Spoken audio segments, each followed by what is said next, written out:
everybody. This is Brendan down here at Snicker for Fly. Got another tutorial here for you. Really simple leech pattern that we like fishing on a lot of our lakes, but also works well, you know, down there below American Falls on the river and stuff. Not balanced. I know, shocker. So the hook we have in the vise here, this is a number 6 wide gap hook from MFC. They're one of their streamer hooks. And then I just have a countersunk, can use slotted as well. This is a 4mm tungsten gold bead on the front end. I got some Semperfli 6/0 waxed in here. You can add some lead to this, but with the tungsten, I typically don't. It's plenty heavy. So we'll just lay down a pretty decent thread base, work our way back to where that hook starts to bend, and let it hang kind of right where the barb is. And then we're going to take some marabou. This one's a little bit, you know, darker brown. Any brown will kind of work for this. I prefer that darker stuff. It kind of contrasts with the rest of the materials that we're going to be using. So we're going to just clean this little tip portion out here. That way we just get the good stuff hanging off the back. And we're going to go about the length and a half of the shank off the back of this bug here. A little bit longer tail. Tie that in, and then I'm just going to do some kind of jumping wraps, capturing this before I cut it. That way it's not an absolute mess and it's just a little easier to clean up. We're going to bring that dang near behind the bead, trim that out, and then this last little bit of fluff we'll clean up here, and then advance our thread back to our tie-in point there. So now we're going to take some burnt toast leech lace, one of our most popular colors, fish catching machine.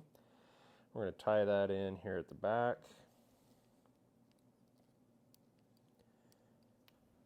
And then we're going to take the back end of this and we're actually going to tie it in, creating a loop out of the back of this hook here.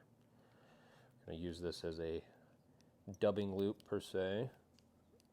It's going to add a little bit of bulk, but add some depth to this fly, color scheme wise, and just using two different materials, kind of getting two different textures, if you will. So now we got some brown or dark, what is this one? The dark chocolate zero gravity. Both of those will work very well. I got the corner of this bag cut here, that way I can pluck this out without losing a lot of it.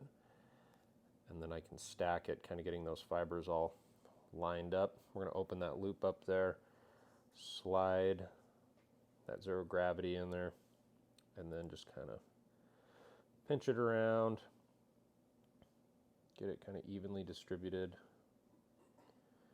50-50 on each side, hanging out of the loop, like so. And then we're just going to take that, whatever your dubbing tool is, we're going to spin that up. Just get a pretty tight spin on that. Take your brush, pick that out. By spinning it up this way too, not only do you get that burnt toast to kind of shine through a little bit, but you get a little bit thicker core, builds up a little bit more of a body. And then we're just going to wrap this forward up to behind the bead. Typically when I make this loop, I like it to come right up behind the bead, but I want my last wrap or two to just be the burnt toast. I like the little collar that it gives. And then you can kind of pick that material out. It gives it a nice taper. And so once we get to this point, we're going to a couple wraps behind, pull that down, a couple wraps in front, trim that out. And we'll come in with a few cleanup wraps, and then whip finish. Like I said, really simple leech. Just a great one, like if you like fishing, you know, south of town, you know, Chesterfield, Hawkins, anything like that. Really any of your trout reservoirs.